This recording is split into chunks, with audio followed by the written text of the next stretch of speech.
Johnson Group, this is your lesson for Monday. Today we're going to recap on rounding, which is something we did when I first took your group over, and I know you are experts at it. So, we need to think about multiples of 10. So first of all, think about yourself, what is a multiple of 10? How do we know something is a multiple of 10? Now hopefully you'd be able to tell me, if it ends in a 0, we know it's a multiple of 10. So, what two multiples of 10 does 14 go between? So count down from 14 to your nearest multiple of 10, which hopefully you should be able to tell me was 10. And then you could count up to your next multiple of 10 from 14, which would be 20. Knowing our multiples helps us to know what numbers we're actually going to be rounding to.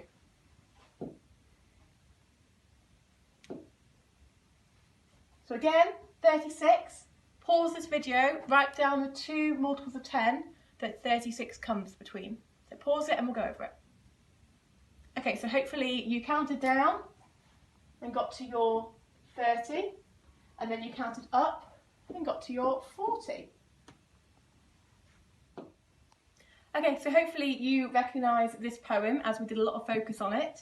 So it is underline the digit, look next door, if it's 5 or greater, add one more. If it's less than 5, leave it for sure. Everything after is a 0, not more. So we're going to use that poem to round this number to the nearest 10. Our number is 638. So we need to underline the digit that we're rounding to. So round to the nearest 10, so we need to underline the digit that's in the tens column. I then look next door and circle the number next door. It's an 8.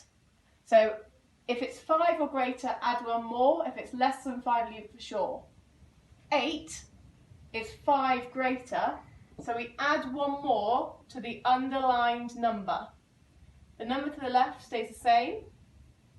Everything after is a 0, not more. So our circle number turns into a 0. So our answer is 640. So hopefully you followed the poem and I explained that to you. If you ever want to look through these slides again, it talks through it there as well. So moving on to thinking about hundreds. So 738 sit between which multiples of 100? Hopefully you should be able to tell me that it will go between 700, clue there being that it's 738, and 800.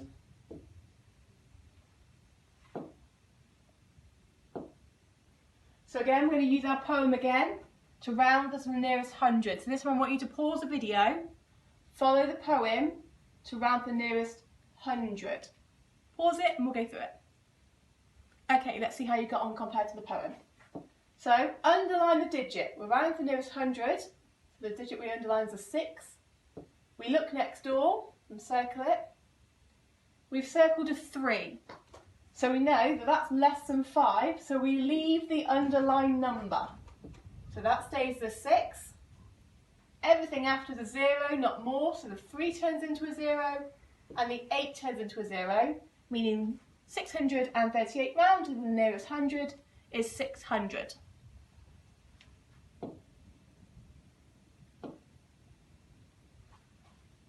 Again, I want you to pause the video, use the poem.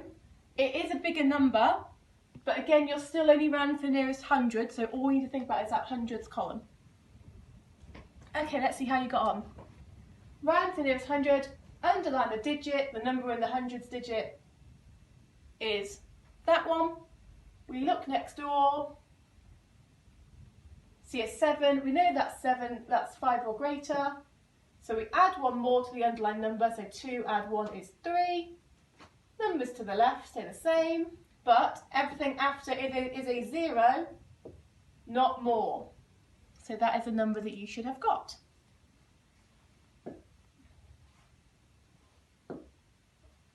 Okay, now give this one a go. So again, it's a big number. You round to the nearest 1,000, so you need to be underlining the digit that's in the thousands column. Pause the video and give it a go.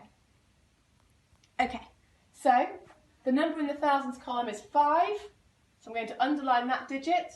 I'm going to look next door and I see a 9. I know that's greater than 5, so I add one more to the underlined number. Number to the left stays the same. Everything after is 0. 46,000 should be your answer.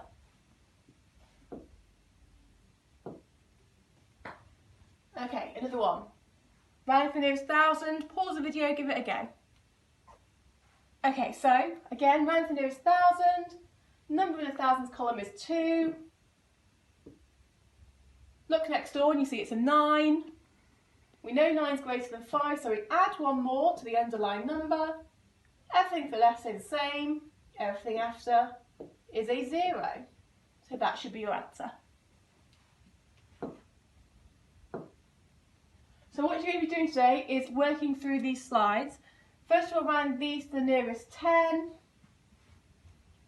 then to the nearest 100, then to the nearest 1,000. So all you need to do is remember the poem or use the slides that you've already looked at to help you. Make sure you're following that poem. Good luck!